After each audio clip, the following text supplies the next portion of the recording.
Sexual health and a positive view of sex. My niece called herself wavy when she was about 8 years old. For her, this meant that even though all of her crushes up to that point had been on boys, she wasn't straight because she liked being around girls more. I didn't start identifying as queer until I was in my 30s, so I was surprised by how the sweet black child was able to find her own identity despite the pressures that heteronormativity and organized religion often put on people. Her confidence is probably due in part to the fact that queer people have been shown better in the media since she was born. Sex Education and Never Have I Ever are two great examples of this type of show. They do this through theater, digital storytelling, and public art. They not only talk about queer identities and sexuality, but they also talk about sex in a good way, putting all kinds of sexualities in a good light. In both of these shows, sexual desire is celebrated and not seen as something to be ashamed of. One of the best things about both shows is that they make all kinds of sexuality and gender seem normal from the start. In the first season, the main character's best friend, Fabiola Torres, comes out as gay and starts dating Addison, a non-binary character played by Terry who is also non-binary.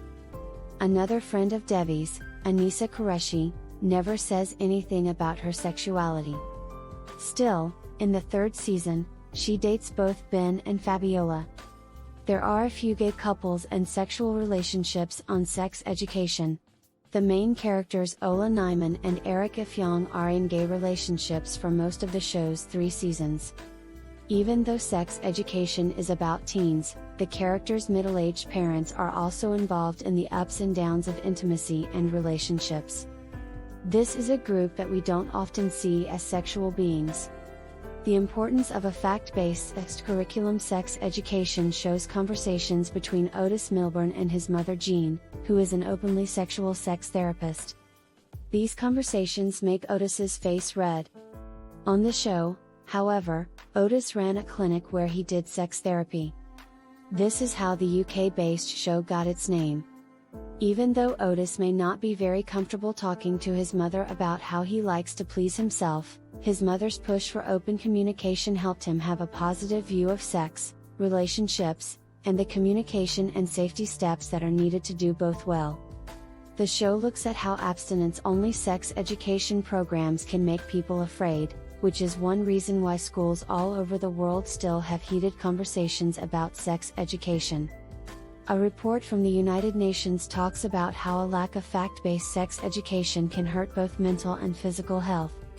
Even though doctors and teachers have been saying for a long time that these lessons are important for young people, the CDC says that less than half of high schools and less than 20% of middle schools teach all of the nearly 24 recommended sex education topics.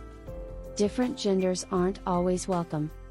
Even though sexuality and gender are shown more in the media, there are still many people who don't feel safe being who they are, like teens whose parents don't accept them. It's important to remember that, despite what's on the screen, not everyone gets to let their light shine in real life. Students don't always pick on other students. Cal Bowman, who is black and doesn't fit into either gender, has trouble with the new leadership at school.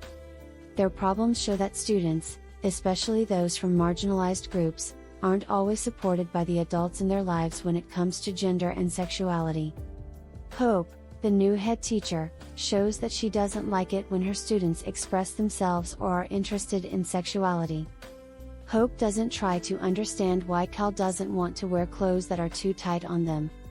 Instead, she tells them to get in line. It shows resilience, but you shouldn't expect it. Eric, a character on the show who is gay and from Nigeria, gave some underrepresented viewers the chance to see themselves on screen. Even though Eric's family has known for years that he is gay, he is shown trying on makeup in secret at home to avoid his father's negative opinion. Even though makeup artistry isn't just for women or even just women, many of us can relate to the decision to keep potentially controversial hobbies close to our hearts. During the first season, Eric's character was attacked because he was dressed as a woman for a costume party. Being beaten up by strangers could have shown him that it wasn't safe to be himself, but as the show goes on, Eric gets more and more comfortable showing off his skills with eyeshadow and highlighter every day. Tough questions about yourself. Jackson Marchetti is a straight male character whom Cal's character gets close to. Jackson's first attraction and interest in a non-binary person raised questions about what that meant for his sexuality. Cal showed strength in his vulnerability when he asked, "If this was going to get more serious, then you would be in a queer relationship. Does that sound good to you?" This is a question that a lot of us ask when we're trying to figure out who we are. It's another way to show representation that people can relate to. Hurt people hurt people. Adam Groff, who was the son of the previous head teacher, was known as a bully.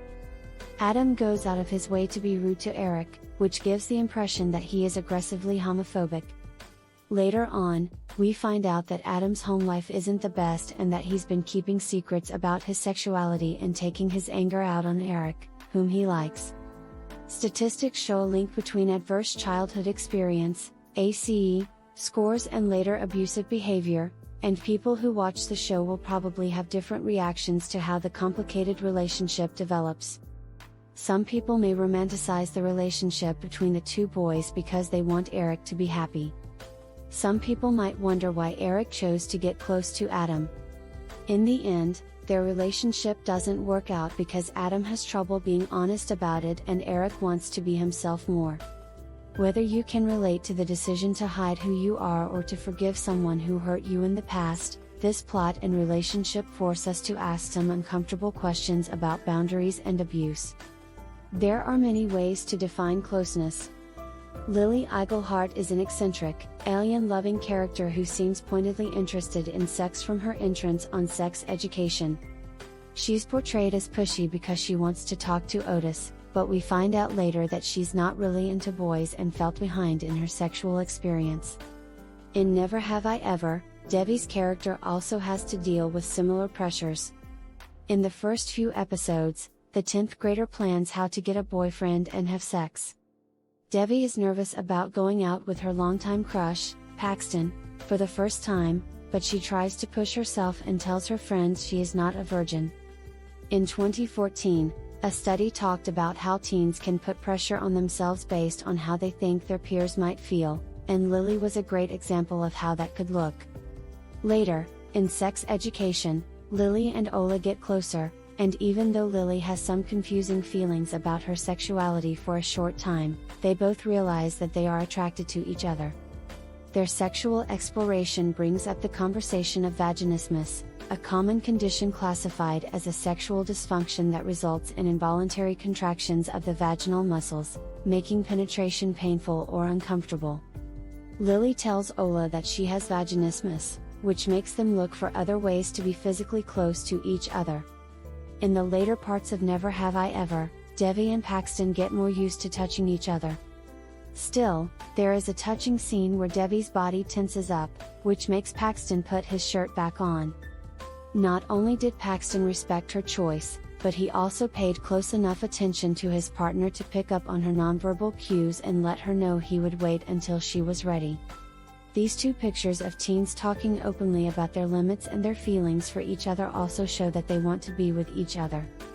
This is a good way to get consenting partners to talk about what sex can be. It's sex where both partners respect each other's wants and needs instead of what's thought to be normal or necessary. Was this picture of the truth? As a brown woman who didn't see any brown girls on TV when she was a teenager, I'm glad that my niece has a lot more positive media portrayals. This is especially true for shows like Never Have I Ever, which shows brown Hindu families having important conversations about how to have healthy romantic relationships, and Sex Education, which encourages open queerness no matter what leaders may think. Multicultural and queer characters who are complex people are shown having sex and talking openly about their sexual health without seeing it as taboo. Both Sex Education and Never Have I Ever remind the audience that we can be whole, real people, and works in progress while navigating healthy sexual desire and relationships. There is a lot more that these shows talk about when it comes to sexuality and health, like abortion, sexual assault, and disabilities. As these shows get ready for more seasons, I hope they ask more hard questions and bring the characters who are often left out of the conversation closer to the center.